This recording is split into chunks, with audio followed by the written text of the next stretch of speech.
आप सभी का इस सुनहरे अवसर और शुभ दिन पे आप सभी का स्वागत है। और आज हम आपके बीच में हम लोग एक पर्पज से, एक उद्देश्य से, एक मकसद से, है ना, एक मिशन पे हाजिर है। कई बार हम लोगों डिस्ट्रैक्ट हो जाते हैं, डाइवर्ट हो जाते हैं। बात है भारत भ्रमण के दौरान, जब स्वामी विवेकानंद जी स्वामी नहीं थे, विवेकानंद ही थे, है ना, नरेंद्र नाम था उनका।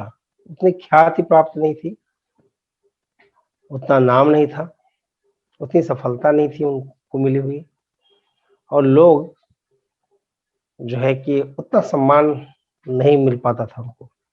प्रोसेस में थे, ट्रांसफॉर्मेशन के, बदलाव के, अपने प्रगति पे थे और अपने मिशन पे निकले हुए थे। भारत भ्रमण, उस दौरान उनका विजिट एक बार हुआ जयपुर में, राजस्थान की सिटी, पिंक सिटी जयपुर में। वहां के जो राजा थे, आवभगत में, उनके स्वागत में कल्चरल इवेंट, रंगारंग प्रोग्राम का ऑर्गेनाइज किया उन्होंने, कार्यक्रम रखा और बड़े धूमधाम से स्वागत और अभिनंदन किया गया विवेकानंद जी का। और लोगों को ये उम्मीद थी कि अगर विवेकानंद जी आएंगे तो जीवन में बहुत बड़ा बदलाव होगा, क्रांतिकारी परिवर्तन आएगा और जो है कि स्वामी जी से कुछ ना कुछ सीखने को मिलेगा।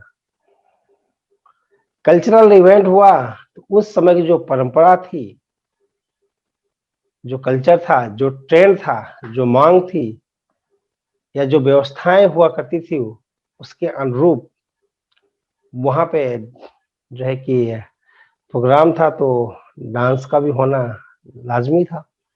शासन काल उस तरीके की व्यवस्था ऐसी थी कि उस समय उन्हीं सब चीजों को ज्यादा तवज्जो दी जाती थी और उस पर ज्यादा फोकस भी होता था। तो डांस का प्रोग्राम था और डांस के लिए उस समय वहां के सबसे फेमस नर्तकी को बुलाया गया, है ना, डांसर को। और वो जो है कि बड़ी ख्यात प्राप्त थी, सुंदर भी थी, है ना। यूं कहें कि उस समय की वो उर्वशी थी।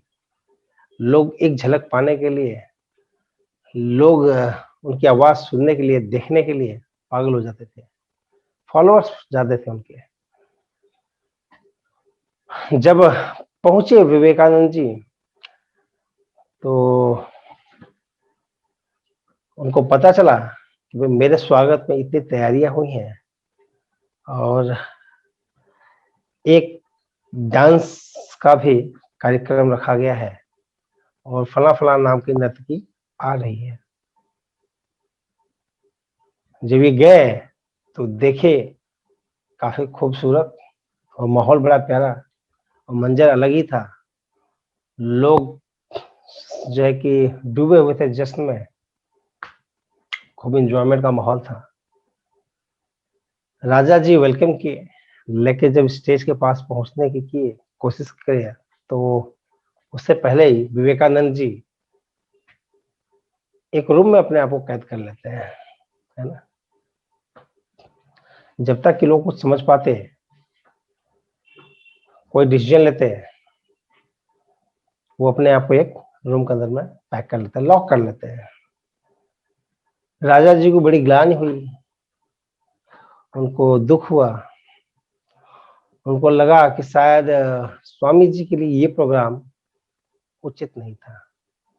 उनके लिए संतों को इकट्ठा करवाते, कोई प्रवचन रखवाया जाता और उस प्रकार की कोई व्यवस्था होती, ज्यादा फ्रूटफुल होता, ज्यादा फायदेमंद होता, ज्यादा लाभ होता और कहीं ना कहीं फेवर में होता लोग।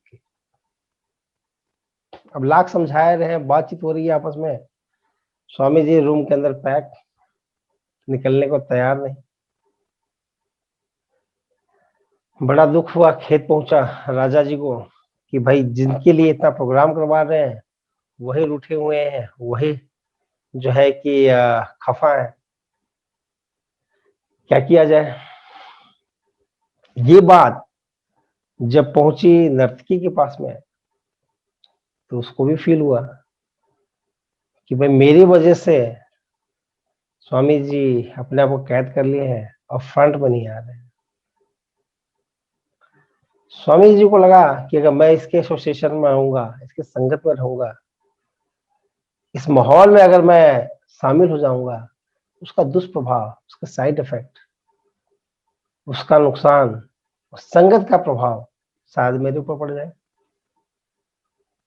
जब ये फीलिंग, ये भावना और ऐसे विचार नर्तकी के पास पहुंचा और उसके ख्याल में आया, तो उन्होंने क्या किया कि स्टेज से ही गाने के माध्यम से कुछ ऐसे बोल बोले, कुछ ऐसा मैसेज दिया जो राज स्वामी जी के पास पहुंचा। सुन तो रहे ही थे, स्टेज के पास में ही थे तो सुन तो रहे ही थे, सुने।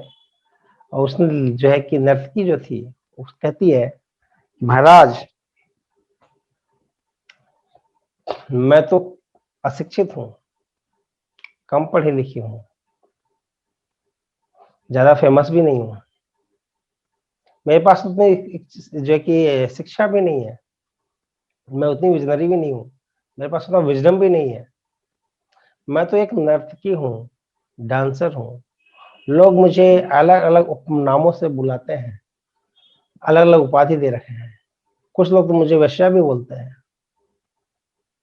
मेरे ऑरा से, मेरे प्रभाव से आप प्रभावित हो जाएं ऐसा संभव नहीं है। आप तो महान हैं, आप तो सफल हैं, आपको लोग विश्व विख्यात हैं, आप लोग आपका सम्मान करते हैं। आपका ऑरा, आपका वाइब्रेशन, आपकी सोच, आपका नजरिया, आपका दृष्टि और आपको दुनिया को देखने का तरीका ही अलग है। लोग आपसे प्रभावित होते हैं, मैं भी आपसे प्रभावित हूं। मैं तो आपको सुनने के लिए बेताब हूं। सारी दुनिया, सारी पब्लिक आपसे मिलने के लिए आतुर है और हम लोग यहाँ सीखने के लिए आए हुए हैं। जब ये बात पहुंची तो स्वामी विवेकानंद जी को लगा कि मैं ऐसा क्यों कर रहा हूं, उससे दूरी क्यों बना के रखा हूं।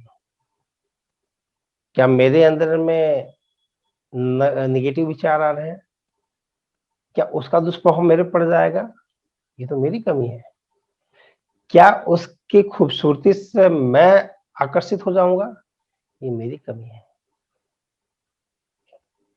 क्या उसका प्रभाव मेरे दिलो दिमाग पर पड़ने वाला है, क्या मैं काम वासना में कहीं तो नहीं उलझा हुआ हूं।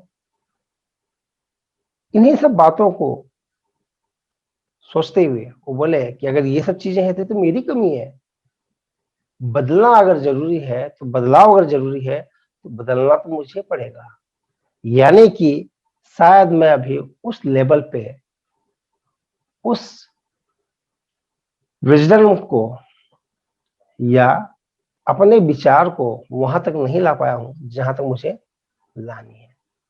दरवाजा खोले, बाहर आए, माफी मांगे और उन्होंने कहा, अगर वासना की फीलिंग आ रही है, अगर ऐसे विचार मेरे प्रति आ सकते हैं तो ये तो मुझे बदलाव की जरूरत है, इस कमी को मुझे सुधारने की जरूरत है। और ये सारी कमियों को मानते हुए उन्होंने माफी मांगा और आगे सबको पता है स्वामी जी हुए। और हर एक व्यक्ति स्वामी विवेकानंद जी को बड़े सम्मान के साथ, महात्मा की पदवी के अनुसार, विजनरी बोलते हैं हम लोग, है ना, धर्म का, वेद का, पुराणों का, और मॉडर्न इंडिया में उन्होंने बहुत प्यारा मैसेज दिया, सब जानते हैं। फ्रेंड्स, यहाँ पे मैसेज ये है कि अगर बदलाव जरूरी है, अगर बदलना जरूरी है, समय के अनुसार से हर एक को बदलना पड़ेगा। अगर अच्छे विचार लाने हैं, अच्छी एसोसिएशन लानी पड़ेगी, या फिर जिस एसोसिएशन में है उसी एसोसिएशन में ट्रांसफॉर्मेशन के लिए, बदलाव के लिए, पॉजिटिव चीजों को लाने के लिए सुधार तो हमें करना पड़ेगा, डिसीजन तो हमें लेना पड़ेगा, फैसला तो हमें करना पड़ेगा, हामी तो हमें भरनी पड़ेगी, डिसीजन तो हमें लेना पड़ेगा। सो ये थोड़ा सा मैसेज था स्वामी जी के द्वारा, काफी अच्छा लगा मुझे भी सुन करके। मैं कहा एकदम सही है, 100% ये बात सत्य है कि अगर हमें बदलाव की प्रक्रिया से गुजरना है, ट्रांसफ़ॉर्म करना है अपने आप को नए दौर में, नए मार्केट में, नए लोगों के बीच और नए अपॉर्चुनिटी के साथ में, तो बदलाव ज़रूरी है। और पॉजिटिव और नेगेटिव ये तो एनर्जी की फॉर्म है, ये तो ऊर्जा का रूप है, इसको आप बदल नहीं सकते। इसी माहौल में ही हमें रह के ग्रो करना पड़ेगा, आगे बढ़ना पड़ेगा। कहते हैं दिन भर में 60,000 विचार 60,000 थॉट्स हमारे दिमाग में आते हैं, पॉजिटिव भी होते हैं, नेगेटिव भी होते हैं। किस पे आप फोकस करते हैं, किस पे आप ध्यान देते हैं और किनको अपना जीवन में उतारते हैं, मैटर करता है।